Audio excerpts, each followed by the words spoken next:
I mean, listen, everybody has to step up. We know it's a challenge for us to rebound, without our our front court. But we had some breaks that didn't go our way, but that's fine. I just said this was a bad game. Is that how it got out there? I mean, I felt we had our chances. We made some runs. They was able to combat those runs, and they made a couple shots in a row. We missed a few in a row, but you give credit to them. They played very well tonight. LeBron, if you were looking at your team objectively from the outside, what would you say is the biggest weakness back here? I can't do that because I'm on the inside. So for us, we want to try to continue to get better every day, and that's our goal. No, he's been playing that way all season. So it wasn't a surprise. He's been playing that way all season. So he came in. He's gonna give you energy, effort. He gonna punish a smaller guy if they zone him. He's gonna rebound and So no, it wasn't a surprise. That's what he's been doing all year. Was fatigue a factor at all for you or the team then? For me? Yeah. No, fatigue is never a factor for me. You always try to get a minute here or a minute there so you can have fresh legs as much as possible. But they made another run. We was able to cut it, to end the fourth. To end the third, and then they made another run.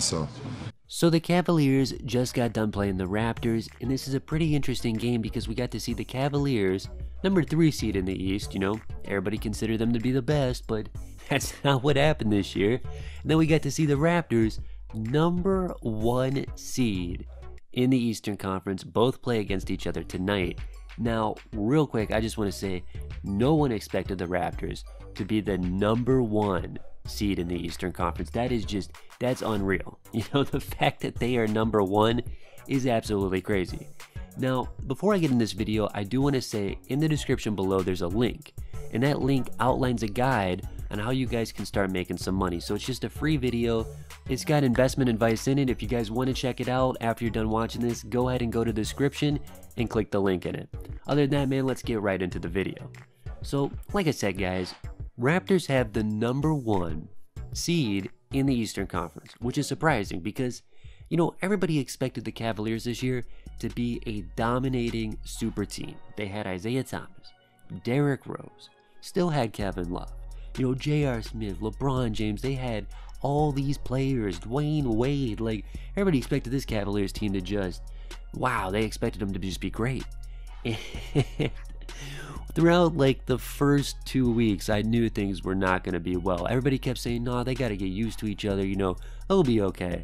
Yeah, that didn't happen. All right, they were used to each other after 3 months, and that was 3 months straight of just losing games.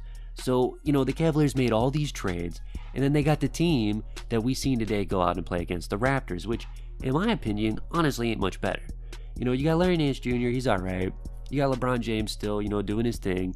Kevin Love came back, so it's a little misleading in terms of the Cavaliers look like they're playing better, but that's because Kevin Love's back in the starting lineup. Kevin Love is literally the second best player on the Cavs. So when your second best player comes back, you're going to be winning more games and playing better. And that's what we see today. I don't think the Cavaliers are getting better. I just think they're better now that Kevin Love's back.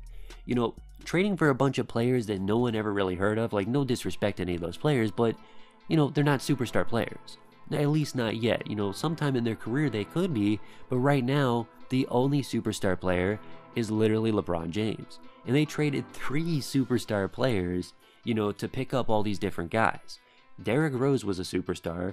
Dwayne Wade, he's old, but he is still a superstar. And then Isaiah Thomas is also a superstar. You traded all these different players just to get more pieces to the Cavaliers that don't seem to fit very well. Their defense is better, and, they're improving, but, it's not good enough, They're nowhere near where they need to be to win a finals. And I think it was a statement from Ty Lue the other day. He's not coaching the Cavs right now. He took a break or whatever. He's sick. And he said something about, the Cavaliers going to the finals. That's the ultimate goal, in winning a championship. And I realize he has to say that, but, look at this team, bro. Look at this team. There is no way LeBron James can carry this team to a finals. No way, because he's all by himself. He just has Kevin Love. Everybody else on the Cavaliers is inconsistent. J.R. Smith one night might get 5 points. The next night, He might get 22. We don't know what he's going to do. So, it doesn't make sense. The Cavaliers do not have the right pieces to win a championship this year. Now, they could win the Eastern Conference, maybe, but they're going to have to play against the same team they played against tonight, and it seems unlikely they'll win a best-of-7 against the Raptors. So, anyways, man, it was like, I don't want to say this was last year, I think this was 2 years ago. DeMar DeRozan was talking about LeBron James, and DeMar DeRozan, I'm pretty sure it was him, he said something about LeBron being the best player in the world, and he was just so surprised at how good LeBron James and the Cavs were. Everything that they were doing, the fact that they won the games they were winning so easily, and then the Cavaliers that year went on to win a championship. I'm pretty sure that was 2 years ago. So, DeMar DeRozan has always talked highly of LeBron James. LeBron James has also always talked highly of DeMar DeRozan. So apparently after the game, there's a rumor going around about LeBron James just basically saying DeMar DeRozan's a great player and he enjoys what he's been doing for the Raptors out on the court. And I know a couple years ago, DeMar DeRozan said if they would have had LeBron James, just LeBron, they would have won the NBA Finals because they felt LeBron was so good that he could carry the Raptors to that next level into the finals. And I think he's probably right, but that was a couple years ago. Things are different now. There's way more super teams now than there was a couple years ago. This is like the NBA year of super teams. So anyways, man, regardless of whether this rumor is true or not, doesn't really matter. It's fun to watch these two teams play, but what I want to know from you guys is basically this.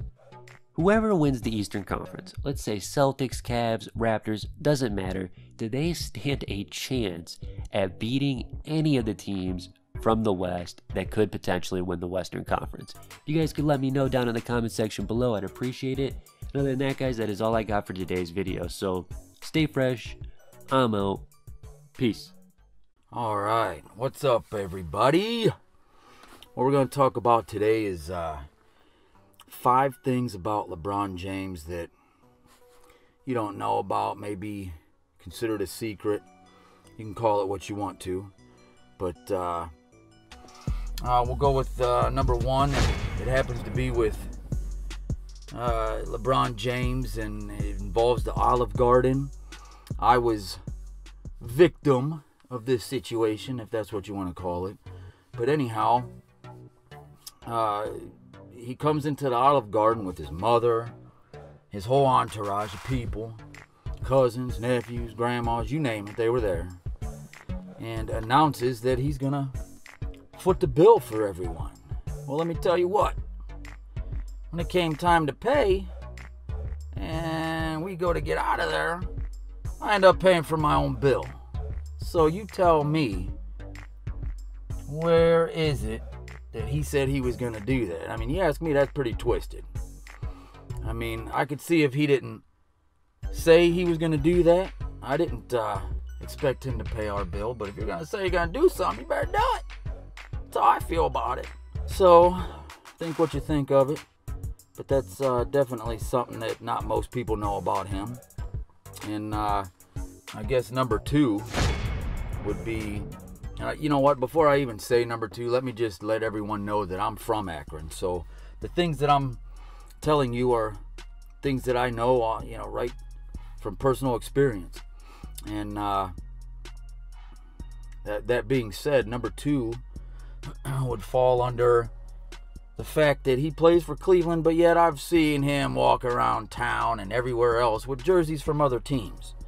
Now, here's how I feel. I've seen actors and, athletes wear other team logos and whether it be a hat or a shirt, whatever. But if you're a current player, you're playing for a team, how in the hell you gonna wear a jersey from 2 other teams? I've seen them with the Heat, the Lakers. I mean, come on. I mean, what's he trying to say about, by wearing them? Is that just, him wearing that jersey for the hell of it? Or is he trying to say something? I mean, granted, the Lakers jersey was a Magic Johnson, but it still just seems a little weird to me that he does that. I don't know if anyone else has seen him wearing that kind of stuff, but it's there. He's done it. I synced it with my own 2 eyes. And